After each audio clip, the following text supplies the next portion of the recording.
Assalamualaikum warahmatullahi wabarakatuh.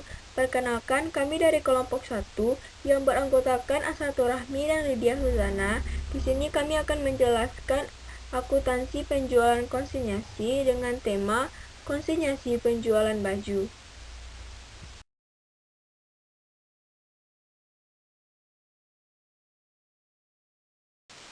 Lydia merupakan seorang mahasiswi jurusan akuntansi yang aktif dalam segala bidang, dan ia berencana untuk menitipkan baju hasil jahitannya sendiri kepada Ibu Rahmi yang mempunyai toko baju di sekitar area Pasar Baru, dengan harga jual Rp150.000 per unit dan kesepakatan membayar komisi Rp7.500 per unit. Baiklah, untuk transaksi pertama tanggal 1 April 2000 XX, Lydia mengirimkan baju sebanyak 36 unit baju yang berbeda ke toko milik Ibu Rahmi dengan HPP Rp70.000 per unit. Pencatatan akuntansi untuk transaksi yang pertama dengan keterangan pengiriman barang dari pengamanat ke gudang komisioner. Yang pertama, metode laba terpisah. Di sini pengamanat mencatat dalam bentuk perpetual, yaitu konsinyasi keluar 2.520, kredit persediaan barang dagang 2.520, dan fiskal debit konsinyasi keluar 2.520, kredit pengiriman barang dagang 2.520, dan sedangkan Ibu Rahmi no entry. Dan untuk metode laba tak terpisah, pencatatan pertualnya yaitu persediaan barang konsinyasi 2.520, kredit persediaan barang dagang 2.520, dan untuk fiskalnya no entry. Di sini itulah yang akan dicatat oleh pengamanat. Dan untuk komisioner Ibu Rahmi no entry. Nah, untuk konsinyasi keluar di sini yaitu pencatatan HPP bagi pihak pengamanat. Dan no entry bagi komisioner, maksudnya yaitu Ibu Rahmi baru menerima barang dari pengamanat, belum melakukan penjualan. Dan untuk mendapatkan 2.520 yaitu 36 unit baju dikali 70.000 per unit. Selanjutnya transaksi kedua yaitu tanggal 1 April 2000 XX. Dia membutuhkan jasa angkut untuk membantu memindahkan barang konsinyasi ke toko komisioner sebesar Rp25.000. Setelah pencatatan akuntansi untuk transaksi 2 dengan keterangan pembayaran kurir untuk mengirim barang konsinyasi ke gudang komisioner. Untuk metode yang pertama, metode laba terpisah, perpetual dan fiskalnya sama, yaitu pengamanat mencatat debit konsinyasi keluar 25.000, kredit kas kecil 25.000, sedangkan komisioner no entry. Dan untuk metode yang kedua yaitu metode laba tak terpisah, perpetual dan fiskalnya juga sama, yaitu debit beban kurir 25.000 dan kredit kas kecil 25.000. Nah, di sini konsinyasi keluar maksudnya yaitu beban angkut bagi pengamanat, dan no entry bagi komisioner maksudnya di sini yaitu pihak komisioner tidak melakukan pembayaran kepada pihak ketiga atau kurir. Untuk transaksi ketiga, tanggal 2 April, Lydia menerima pengiriman uang muka dari Ibu Rahmi sesuai dengan kesepakatan, yaitu sebesar 15.000 per unit. Untuk pencatatannya, transaksi ketiga dengan keterangan penerimaan dan pembayaran uang muka dengan metode laba terpisah, perpetualnya yaitu kas bank 540, kredit uang muka komisioner 540. Dan untuk fiskal, kas bank 540, kredit uang muka komisioner 540. Itulah yang akan dicatat oleh Lydia sebagai pengamanat. Sedangkan Ibu Rahmi sebagai komisioner debit uang muka pengamanat 540, kredit kas bank 540. Untuk fiskalnya sama dengan perpetual. Selanjutnya metode laba tak terpisah, perpetual dengan fiskal sama, pencatatan jurnalnya yaitu debit kas bank 540, kredit uang muka komisioner 540. Itulah yang dicatat oleh Lydia. Sedangkan Ibu Rami mencatat fiskal dan perpetualnya sama, yaitu debit uang muka pengamanat 540, kredit kas bank 540. Cara mencari 540 yaitu 36 unit dikali 15.000. Selanjutnya transaksi keempat tanggal 5 April. Komisioner menjual 3 unit baju kepada Ibu Susan secara tunai dengan total sebesar 450. Pencatatan akuntansi untuk transaksi 4 dengan keterangan penjualan barang komisi oleh komisioner. Bagi pengamanat dicatat menggunakan metode laba terpisah dengan perpetualan fisikal. Bagi pengamanat no entry karena pengamanan akan mencatat ketika sudah adanya pelaporan hasil penjualan konsinyasi dari komisioner. Bagi komisioner perpetualan fisikalnya sama, yaitu debit kas kecil sebesar 450.000 dan kredit konsinyasi masuk 450.000. Jadi konsinyasi masuk di sini yaitu bertambahnya utang pengamanat karena adanya penjualan barang komisi oleh komisioner. Jadi didapatkannya 450.000 itu yaitu dari 150.000 bagi harga jual baju dikali dengan 3 sama dengan 450.000. Selanjutnya metode laba terpisah, perpetual dan fisikal bagi pengamanat yaitu no entry. Sedangkan bagi komisioner perpetualnya debit persediaan barang dagang sebesar 427.000, kreditnya utang pengamanat sebesar 427.000. Lanjut debitnya kas kecil 450.000, kreditnya penjualan barang dagang 450.000 dan debitnya HPP 427.000, kreditnya persediaan barang dagang 427.000. Di fisikalnya debitnya pembelian barang dagang 427.000, kreditnya utang pengamanat 427.000.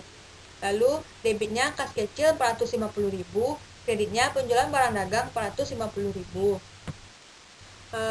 Baiklah, didapatkannya 427.000 itu dari penjualan 3 unit baju dikurang dengan komisi 3 unit baju. Selanjutnya transaksi kelima pada tanggal 6 April. Pada saat Ibu Rahmi melakukan pemeriksaan barang komisi terdapat 2 unit baju yang tak layak untuk dijual dan Ibu Rahmi segera mengembalikan baju tersebut ke Lydia dengan membayar upah angkut untuk mengantar baju ini sebesar 15.000.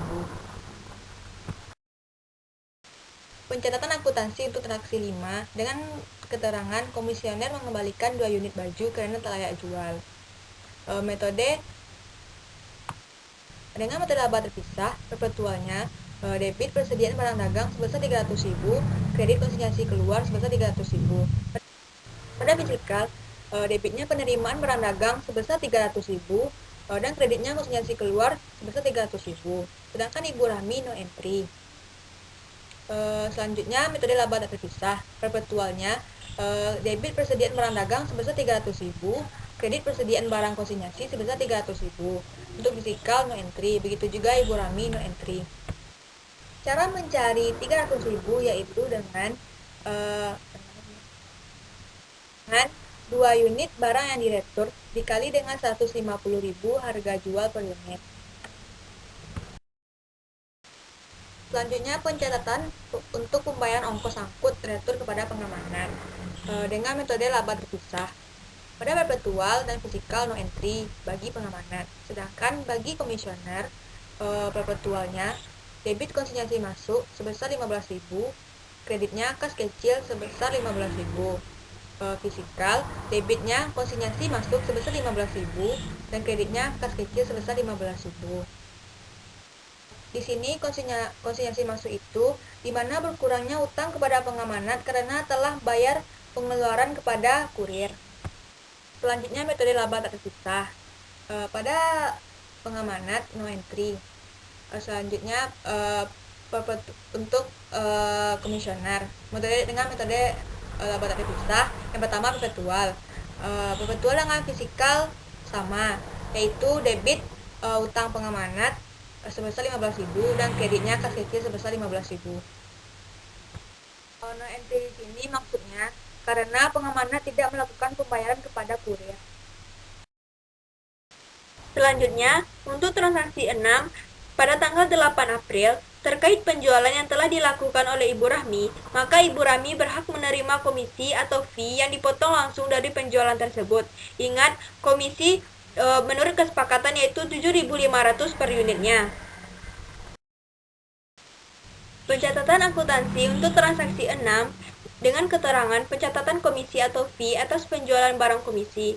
Pertama, metode laba tak terpisah, perpetual dan fiskalnya sama yaitu no entry pada pengamanat. Sedangkan kepada komisioner atau Ibu Rahmi, debit konsinyasi masuk 22.500, kredit pendapatan komisi atau fee 22.500. Konsinyasi masuk di sini maksudnya yaitu di mana berkurangnya utang kepada pengamanat karena langsung dipotong dari hasil penjualan. Di sini untuk pengamanat no entry maksudnya yaitu karena komisi sudah langsung dipotong oleh pihak komisioner saat barang telah terjual dan transaksinya terjadi hanya pada pihak komisioner saja. Selanjutnya untuk metode laba tak terpisah untuk pengamanat dan komisioner no entry. Hal ini dikarenakan untuk pencatatan komisi dilakukan ketika pencatatan pelaporan hasil penjualan. Selanjutnya transaksi ke-7 tanggal 31 April. Sesuai kesepakatan dengan Lydia, pada akhir bulan Ibu Rahmi melaporkan hasil penjualan konsinyasi dan membayar sisa kas dari penjualan tersebut. Untuk laporan penjualan konsinyasinya, bisa teman-teman lihat pada slide ini. Selanjutnya, pencatatan akuntansi untuk transaksi 7 dengan keterangan komisioner membayar hasil penjualan konsinyasi pada pengamanan. Metode yang pertama, metode laba terpisah. Untuk pengamanat, perpetual dan fiskalnya sama, yaitu debit kas bank 337.500, debit uang muka komisioner 75.000, debit konsinyasi keluar 37.500, dan kredit konsinyasi keluar 450.000. Dan untuk mencari hasilnya, teman-teman bisa lihat laporan penjualan konsinyasi yang sebelumnya telah kami buat.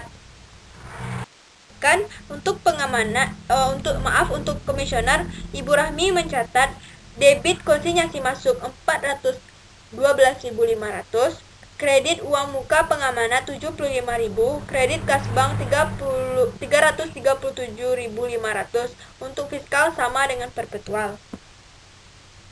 Selanjutnya, pengamanat juga membuat penyesuaian beban retur, yaitu debit beban kurir retur 15.000, debit beban kurir 1.389, dan kredit konsinyasi keluar 16.389 rupiah. Untuk mencari hasil dari penyesuaian beban retur, teman-teman bisa lihat tabel analisis penjualan konsinyasi. Baiklah, untuk metode laba tidak terpisahnya, pada pencatatan perpetual, debit kas bank 337.500, debit uang muka komisioner 75.000, debit beban kurir retur 15.000, debit beban komisi 22.500, kredit penjualan konsinyasi 450.000. Dan pengamanan juga mencatat debit HPP 210.000 dan kredit persediaan barang konsinyasi 210.000. Untuk Ibu Rahmi mencatat utang pengamanan 412.500, kredit uang muka pengamanat 75.000, kredit kas bank 337.500. Dan untuk fiskal, debit kas bank 337.500, debit uang muka komisioner 75.000, debit beban kurir retur 15.000, Debit beban komisi 22.500 dan kredit penjualan konsinyasi 450. Sedangkan Ibu Rami mencatat debit utang pengamanan 412.500, kredit uang muka pengamanan 75.000, kredit kas bank 337.500.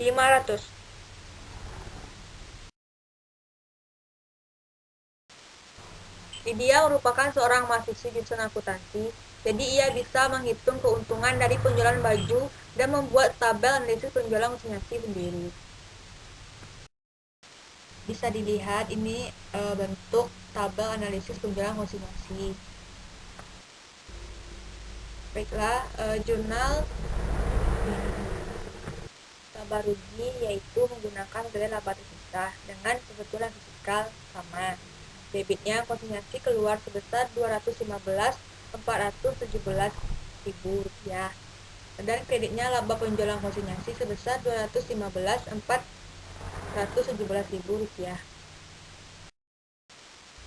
Mungkin hanya sekian dulu yang dapat kami sampaikan.